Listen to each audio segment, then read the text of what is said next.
later on we're going to be hearing a message from the No to NATO protesters in the United States, and it's fantastic to know that the opposition there to NATO is now on an unprecedented scale. We have the Occupy movement coming in behind No to NATO, we have trade unions for the first time coming out in opposition to NATO, so there's a real movement strengthening and building there. Our next speaker is Sarah Colborne, Director of the Palestine Solidarity Campaign. Sarah. Thanks, Kate. I just want to talk briefly about occupation and talk about Palestine.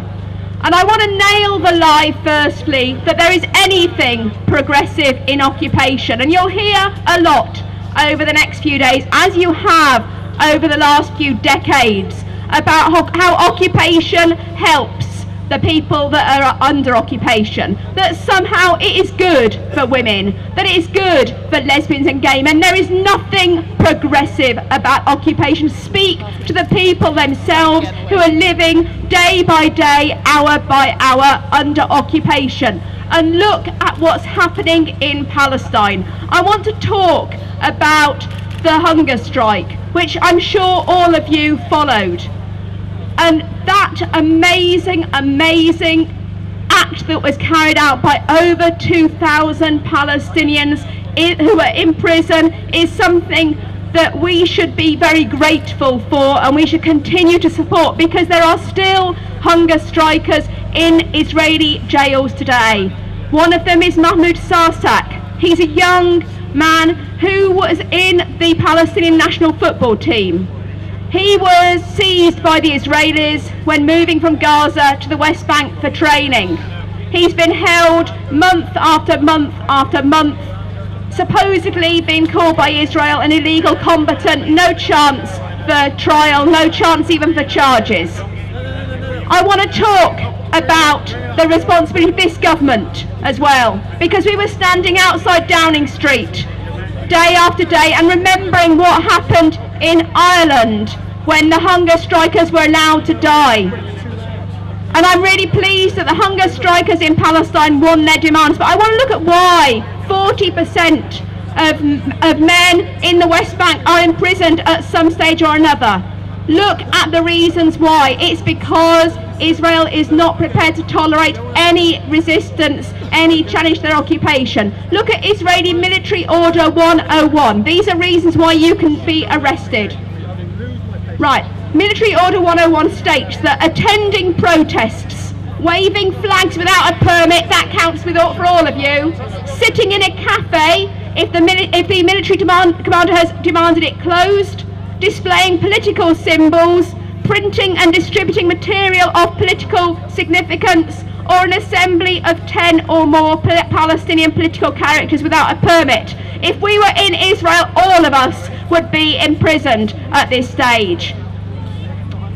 There is still 27 Palestinian MPs that are being illegally held, that have been dragged from their homes illegally, that are being held illegally under administrative detention. And the reason for this is because they have dared to resist and they have dared to represent the Palestinian people who live under occupation. What can we do about this? Because that's what we need to be looking at today. Boycott, divestment, sanctions is an absolutely critical tool in resisting occupation and in supporting justice. We've got an event coming up, an Israeli theatre company called Habima is going to be performing at the Globe. And there's been a lot of publicity about this, about why are we targeting Habima. Habima perform in illegal Israeli settlements. And look at the treatment. There was also a Palestinian theatre company that came over to perform Shakespeare. What happened? The artistic director was shooting and dispossessing Palestinians. There is absolutely no pride in Israeli apartheid, and there is no place for Israeli occupation. And that's the reason why we're calling on you. We've got these leaflets, they're doing the rounds. Please pick one up. They're these green leaflets about a protest that we're organising on the 28th and 29th of May. Absolutely no pride in Israeli apartheid, and there is no place for Israeli occupation. And that's the reason why we're calling on you. We've got these leaflets that are doing the rounds. Please pick one up. They're these green leaflets about a protest that we're organising on the 28th and 29th of May. Because every single act is making a difference, from the co-op refusing to stock goods from companies that operate in the Israeli settlements, to the work that you've all been doing in local branches, in local unions, about boycott, divestment and sanctions. This all makes a difference, and this is a global movement, and it's all interconnected. The occupation of Palestine, the occupation of Afghanistan, the threats to attack Iran, this is all part of a piece. This is all part of an agenda which is about this. There is liberation. Thank you very much. To NATO, to the US Embassy, that we demand that the people of the Middle East are free to determine their own future, that there is an end to occupation, that there is freedom, there is justice, there is liberation. Thank you very much.